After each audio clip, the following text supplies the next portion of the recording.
black people have the greatest genetic potential to produce the black pigment melanin, which gives all skin color.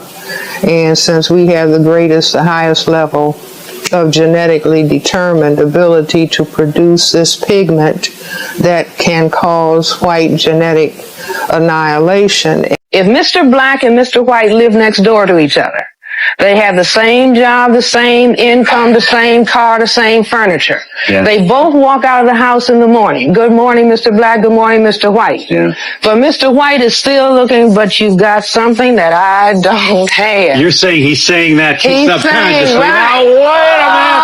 All right, we'll give you a chance in just a moment.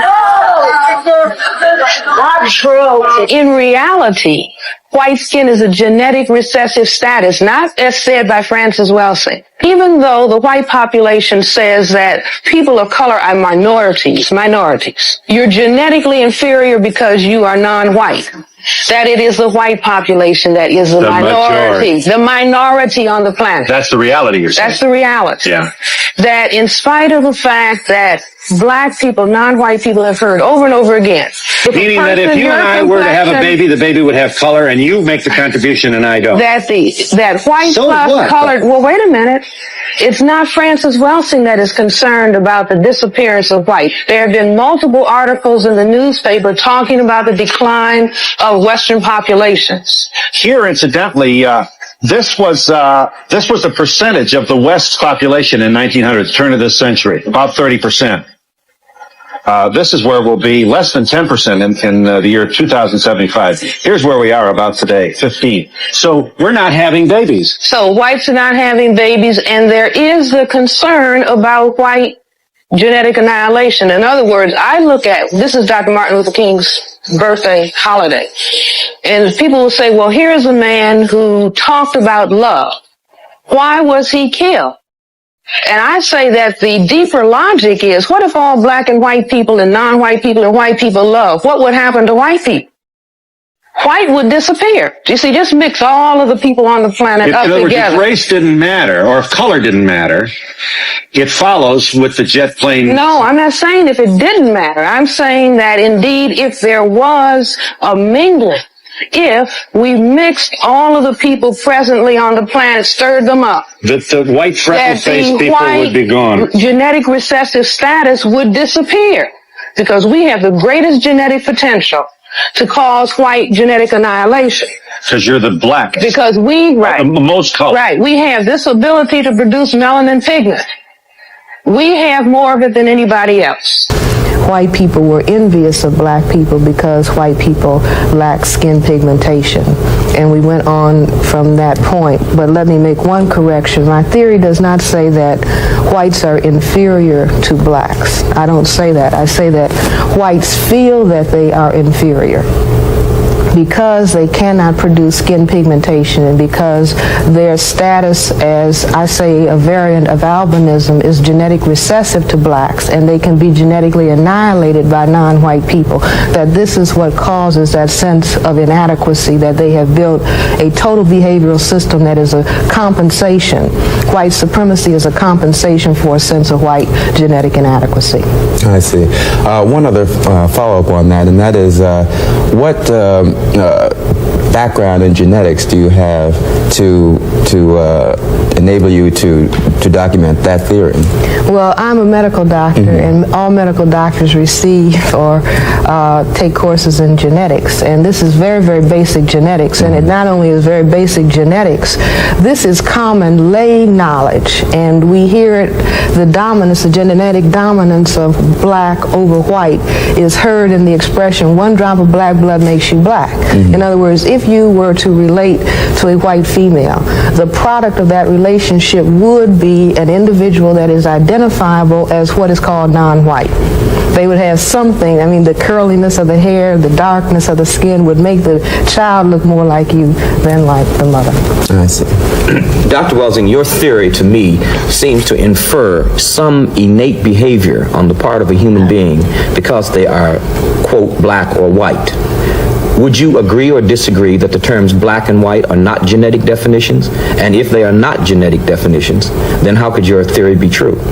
Well, wait a minute. When you say genetic definitions, I'm not quite sure what you say, but for the sake of time, the factors that determine whether we're going to have skin pigmentation or whether we lack skin pigmentation is based on genes. In other words, you have genes that determine the quantity of melanin pigment that is going to be produced in your skin, in your eyes, in your hair.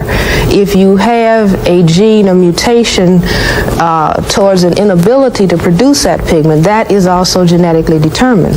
And that is at least within the context of the Western world or the white supremacy culture.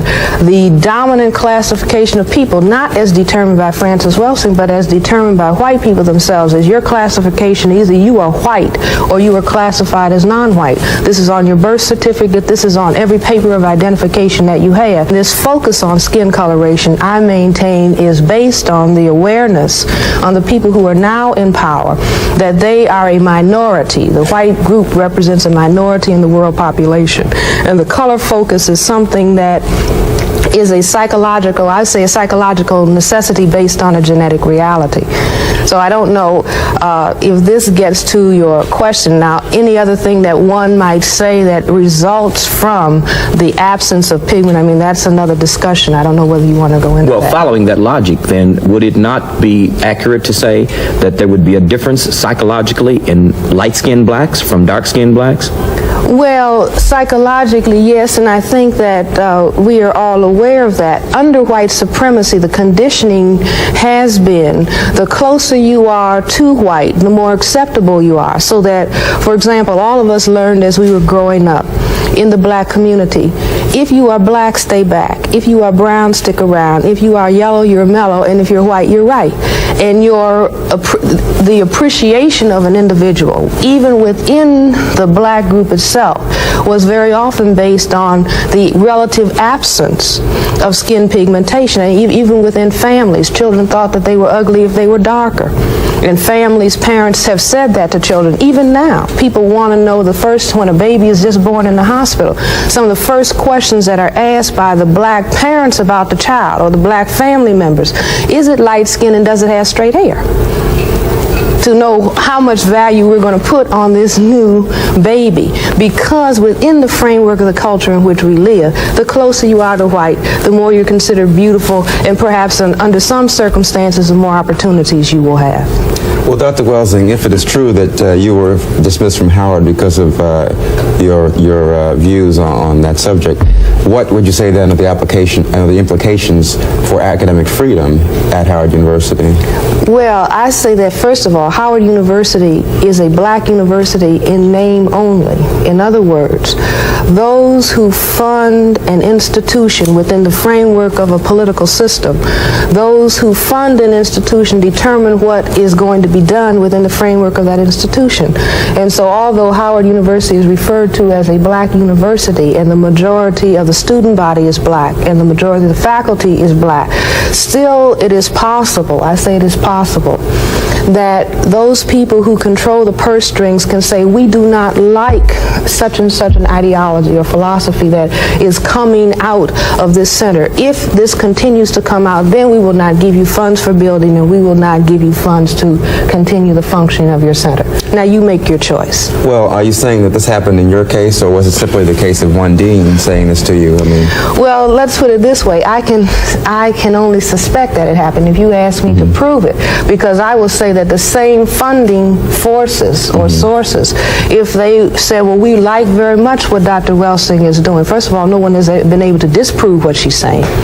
That we think this is very interesting. I mean, whether the theory is correct or incorrect, it's a valuable idea to discuss, or it is being discussed a lot. We're glad to have that debate going on in an academic institution. We think that that individual ought to stay there. Then that individual would be there. what about the Board of Trustees and the President of the University? What have they said about what happened to you? Well, the Board of Trustees and the President of the University concurred in the decision to dismiss me, despite the fact that the chairman of my department and the executive committee in my department recommended that I be promoted and given tenure.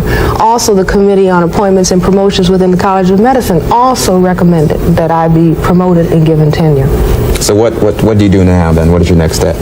Well, right now we have been involved in several grievance committee hearings, and I have a lawyer, and the university has a lawyer, so I don't know what the outcome of it is going to be. But my charge is that I was removed from the university as a breach of my academic freedom because the discussion centered around the paper that I wrote, and that someone disagreed, namely the dean. I mean, he's the one who made the statement to me that he disagreed with the content of the theory. Although I told him I had many documents, I have many, many letters from white people in this area of the world and in foreign countries who have written to me and said, yes, I have always wished that I had more melanin.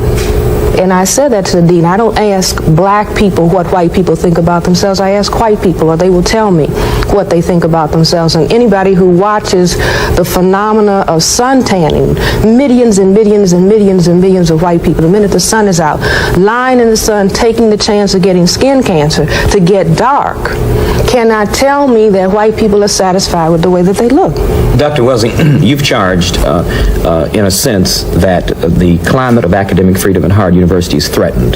The Washington Post has said in an editorial that the leadership of Howard University was wavering. Therefore, it was not stable, and Howard really didn't have a definite sense of mission. Now, do you feel, in the context of those two statements, that the era of academic freedom, or the climate of academic freedom at Howard, includes whites who teach there, or do you feel it's basically relegated to the blacks who have theories, quote, that might be controversial or unacceptable? Well, Tony, I don't want to get off into comparing whether it applies to whites or whether it applies to blacks, you know, whether whites can say what they want at Howard and whether blacks cannot. I will simply say, and I honestly do not fault the leadership at Howard University within a certain sense. In other words, we are an oppressed people in a power system that I maintain supports white domination. If you are going to work and function within that context, you have to go by the rules that have been set up. Now, this may not have anything to do with truth. It may not have anything to do with justice. It may not have anything to do with reality. But I say that the pressure is there on the leadership in so-called black institutions, we might even say as far as television programs are concerned.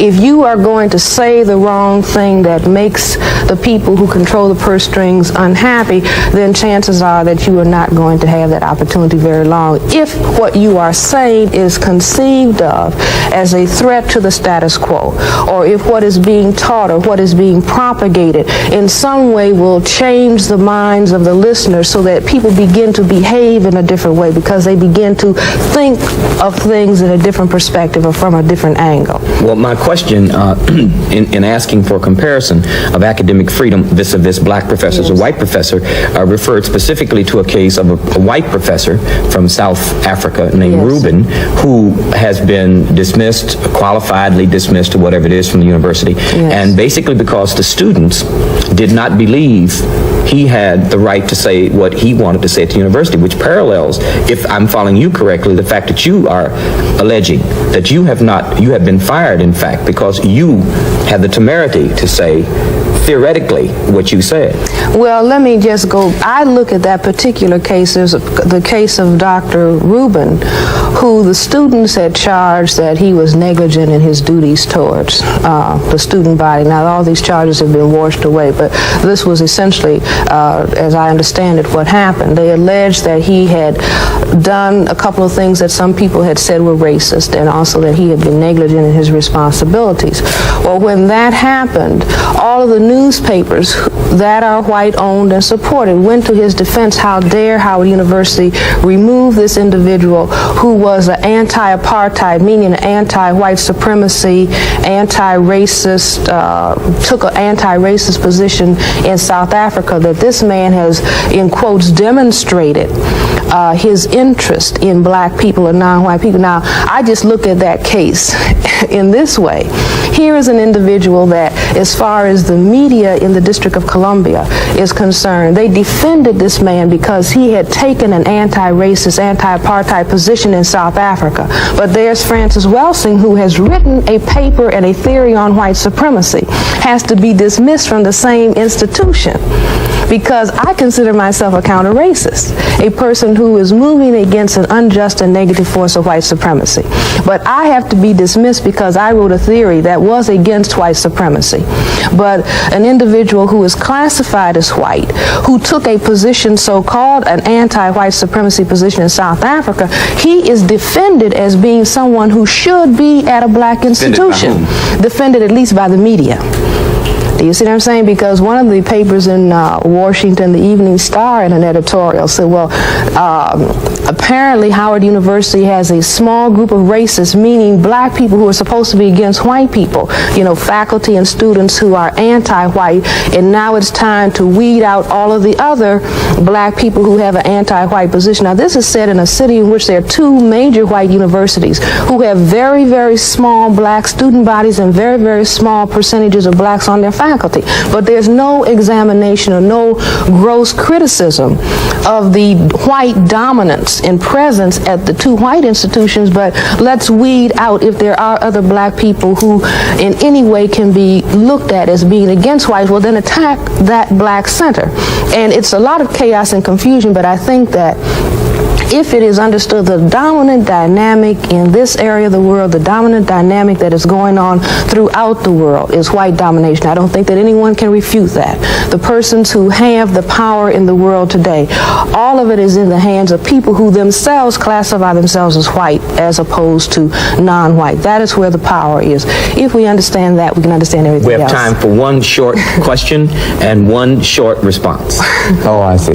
Well, this was going to be longer, but anyhow, you said that the operating dynamic is racism in essence. White supremacy. White supremacy. Yes. Do you make any allowances for economic domination or any class differences? Okay, very, very quickly. The system of white supremacy is a dynamic that encompasses all areas of people activity. That means economics, education, entertainment, labor law, politics, religion, sex, and war. You have a behavioral system that is in all of those areas of activity seeking to establish white supremacy. I say that the class positions in that society are white upper class, white middle class, white lower class, and then non-white, non-class, irrespective of income. Income is not power. Thank you very much. I'm sorry to have to interrupt, but we'll have to thank you so much, Dr. Welsing, for being on Black Journal. Hi, good people. Good morning, good afternoon, good evening from wherever you're watching me from. Guys, I hope that you're keeping safe. I hope that you have been well. Hi there, welcome back to my channel. My name is Furaha. If you're watching me for the first time, if you have never been to this channel before, if you have never seen this face before, my name is Furaha, and I'm so glad, I'm so delighted to have you on my channel today. I thank you for making time to watch this video, and especially to watch it to this point where I'm giving my commentary. Thank you so much. I don't take that for granted. I really appreciate your time. I really appreciate that you have made that possible, and that helps me as a person to grow, helps me as a channel to grow, and that really means a lot to me. Thank you so much. Guys, if you have not subscribed to my channel, please consider doing that right now. Please consider doing that right now, because I have like a hoping 90% of you guys that watch my videos and you have not subscribed to my channel. Please consider doing that. Help the channel grow a little bit more, get to reach a lot more people, and build this community of ours that we have built from scratch, brick by brick. Thank you so much, guys, for always being in support of me, giving me that massive support that you have always shown me on this channel. Guys, on today's video we're talking about melanin, and this has to be one of Black people's favorite videos because of obvious reasons, that Black people are gifted, Black people are, you know, advantaged when it comes to melanin and living on this planet that is Earth. And we are basically talking about how the sun affects Black people, how it affects white people. I'm sure you have seen a lot of white people complain about the heat waves, about how the sun is hot, about how their skin is peeling off, how their skin is reddening, and all that. You know, they have to have sunscreen everywhere they go. They have to operate in such a manner that, you know, they're almost not outside because their skin does not really have a good relationship with the sun and the sun rays. Now, that is not the case for black people because of obvious reasons. Black people have melanin, and melanin that is present in their skin is what gives them the color of their skin being darker than what white people have. Now, if you have ever wondered what racism is about, racism is usually about black people having melanin and white people not having it. You know, basically that's how they are hated. They're hated for having melanin. And I know that white people would not be having a fight with black people if they did not, if they were not jealous of something, if they were not, unable to get what black people have. Now, that is an unpopular opinion, but I think that black people having melanin upsets white people because it's not something they can devise. It's not something that they can have for themselves. They cannot manufacture that. They cannot make that and, like try to add to their skin. It's not something that they can do. If it was, white people have made planes. They have made air, space machinery. They have done all these things. Sure enough, if they would create melanin, they would do it, because melanin, apart from darkening someone's skin, which is not even a bad thing, melanin helps them to exist in conditions that would otherwise be very hard for them to exist. Now, black people can exist under the sun without sunscreen, without any applications, without nothing really. They will be under the sun and they'll be there for hours and nothing will happen to them. That is not the same for white people. You have seen videos of them, having skin that is peeling off, skin that is reddening and becoming like this part of my bandana. And you wonder sometimes, why do these people hate you so much? It's because you have something that they do not have. Now, that is besides the point. The video today, we are talking about the fact that genetically and the genetic makeup of black people allows them to live a certain way where they can easily outdo or outnumber and get rid of white people if they were given a chance. Now, that is not a fact that makes white people excited to learn. It's not something they want to really pay attention to because it upsets them. It's not what they would like to hear.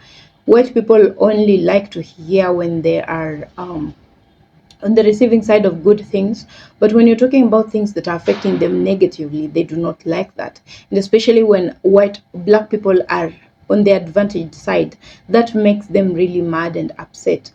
Now, black people, you have heard from the video and the explanation that this doctor is giving, that black people have that kind of ability to wipe out white skin because they have recessive genes. There's a lot of things that are wrong about white people, and if black people were given that chance today, in a few years, white would disappear and disappear completely, never to come back. Now, that is not something that many people want to have a discussion on, many people want to discuss, but this doctor has decided to come out and use her skill, use her education and the things that she has learned, the research that she has done, to make sure that she educates people to understand that this is really how strong black people are. This is why black people need to be respected. This is why black people need to be accorded the same respect that is given white people and more. Because you've also heard from the video that I did about Jane Elliott explaining that the first person on the earth was a black person, a black woman. And that upsets them because they do not want to believe that they came from a black person. They do not want to imagine that they are just a faded black person, because they have narratives, notions, they have ideas, concepts, they have a lot of bias when it comes to relationship with black people, that they have hated black people so hard, so much so that if you tell them that they came from these people, it becomes as if it's an insult. It's not something they want to accept readily. It's not something they want to get in their brain and like accept it. They do not want to do it because they have lots and lots of hate in them, that they have been, that kind of hate has been there for ages. It was planted in their minds from way before. And for them now to realize that these are factual things that they can actually research on and find out that it's true, that upsets them, that makes them feel like they're so lost, yeah, because they hate black people so much, they hate the black skin so much. Sometimes they hate them for nothing, sometimes they hate them because black is superior to white, sometimes they hate them because the world, the earth, the way it is made, is more receptive of black people than it is white people. For example, for the reason that I've given, the sun scorches white people, it doesn't scorch black people. And that is something, it shows you that these people are in the right places, and that's exactly why they hate on black people. There's some white people that actually love black people, and some of them have even tried to get melanin into their own skins. They want to become black, you know, they love black people so much, so hard, that they want to become like black people. We have said that kind of that kind of white people, and that's why I keep mentioning every other time on this channel that I'm well aware of the white people that are not racist, the white people that actually love and support black people, and we do appreciate that kind of people. Thank you so much for always being there for your brothers and sisters, the white black people. And guys, if you have not subscribed to my channel, please consider doing that. Please leave a comment in the comment section below. Let me know what you think about this video. Let me know what you have experienced as a black person, as a white person, as regards to this video. Let me know what you agree on, what you disagree from what the doctor has tried to explain over there. And yeah, basically just say anything. Feel free, feel easy. It's a safe space. Say anything that you want to say, and I'll really appreciate. I will personally like all your comments, just so you know that I was there. I might not leave a comment or a reply, but just know that I was there and I saw you, and I really appreciate you for that kind of support, because when you leave a comment, you help my videos to reach as many people as possible, and that is what I need on this channel, and that is why I appreciate each and every one of you. Guys, please subscribe to my channel, be part of us, like the video, share the video, leave a comment. I'll see you on my next video, guys. Bye for now.